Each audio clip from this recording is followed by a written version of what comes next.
last session, we took a deep dive into this model we call situational leadership. And we talked about the different types of behaviors that we demonstrate or exhibit as leaders and business owners. And we talked about two different types of behaviors. Sometimes we use high task behavior. Sometimes we use high relationship behavior. Sometimes we're low on task or low on relational. And that's okay if it fits the situation. And so the first competency you want to make sure you understand is, how do I diagnose a situation? Because if I diagnose it accurately, and then the second competency is adaptation, I adapt appropriately and I communicate clearly, I promise you are going to be a powerful and effective leader with your team. So use this as a framework to evaluate where you're strong, where you're not as strong, where you're being effective, where you're not being effective, and it will help you tremendously. And we looked at a chart. I created this chart for you to help you see the 4 different styles of leadership.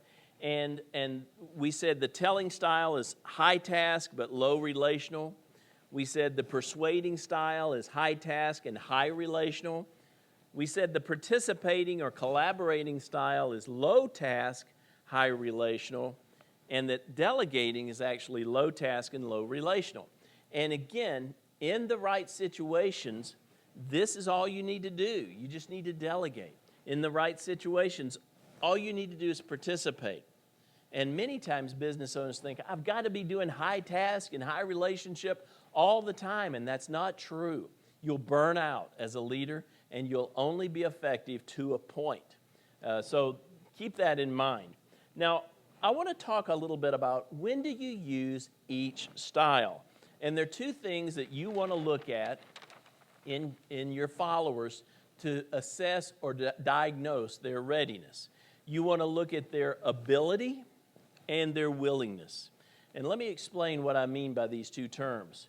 When I talk about ability, I'm not talking about potential. Many business owners look at their people and go, they have the potential for this and they have the potential for that, and they should know this or they should know that. And that's true, but you don't assess them based on their potential or what they should know. When I talk about ability, I'm talking about demonstrated skill. Demonstrated skill. They have done this. They have experience being successful at this task I'm wanting them to accomplish. If they have not had experience at being successful in this task that I'm trying to lead them to do, then I need to assess them or diagnose them as unable as of yet. They're unable. Now, when I talk about willingness, I'm talking about self-motivation. This is something they're internally motivated to do. They want to do it. And so sometimes you'll have things you'll need them to do that they're not really motivated to do, and that's okay. Because in those cases, you just say their readiness is unwilling.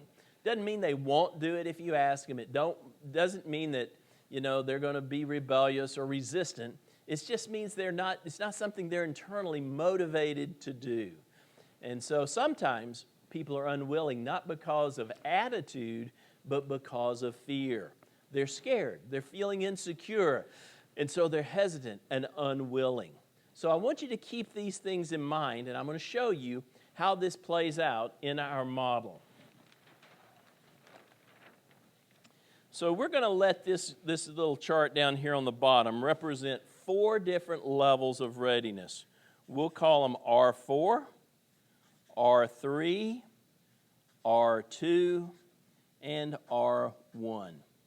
On an R1 level of readiness, our follower that we're trying to lead is typically unable and unwilling.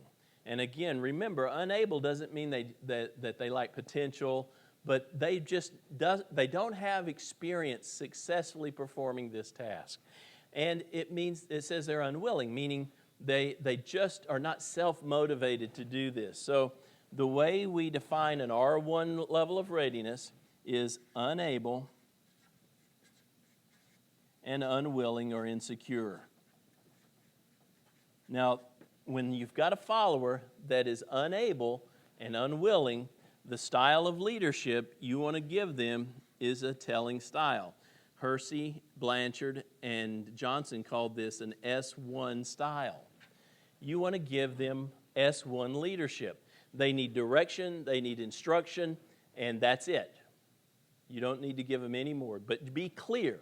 What are the specific steps? What are the exact things you need them to do? And show them how to do it and ask them to do it and watch them so that you make sure they do it and they do it correctly. So that's the R1 level of readiness and using the S1 style of leadership.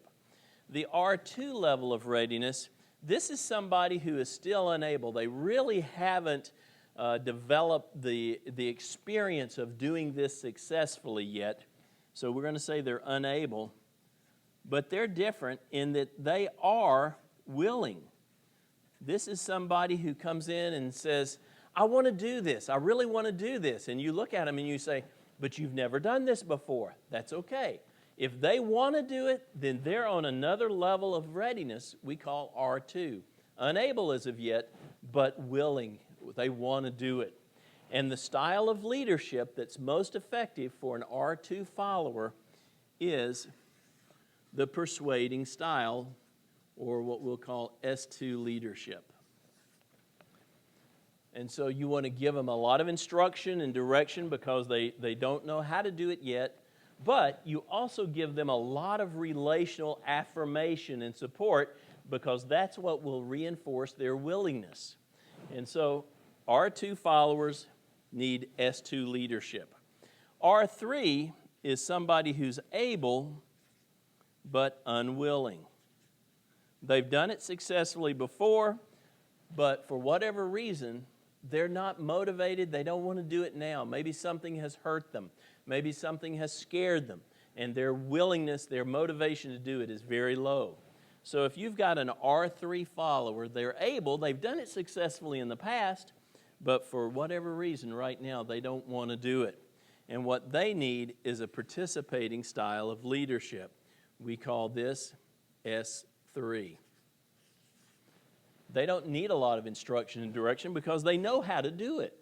But what they do need is supportive engagement. You sit down with them and you say, Bob, you've been successful at this before. You've knocked it out of the park before. But I notice you don't seem to be engaged with it now. Talk to me. Tell me what's going on. And you have a supportive, empathic conversation with them. That is typically what will re-engage that employee. So keep that in mind. If their level of readiness is R3, you want to give them S3 leadership. And then the final level of readiness is R4.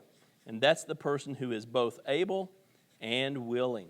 They're able, they've done it successfully before, you know they can do it, they know they can do it, and they're willing to do it. They're motivated to do it. And so their level of willingness and motivation is good, their ability is good, so all you need to do is delegate that and get out of their way. Let go of it and get out of their way. Check on it, monitor it to make sure, for accountability, but stay out of the way and let them do what they know how to do. We call that S4 leadership. So that's how you assess the readiness of your followers. Determine if they're able or willing. Find out if they're R1, 2, 3, or 4, and then adapt your style of leadership. Think about the specific behaviors and the specific things you're going to say to them in order to engage them. And R1 followers, and by the way, a person is not R1 in everything. You may have 5 tasks you need this employee to do. And in 3 of these tasks, there are 4. But maybe in one of them, there are R1, and maybe another one, they might be R2. So it's task specific. Think about what you want them to do. Take their job description and look at each of the things they're supposed to do, and you determine what is their level of readiness, and then you think about how do I need to challenge them, how do I need to support them and encourage them, how do I need to lead them. And in that specific task, use the specific leadership style that fits that level of readiness.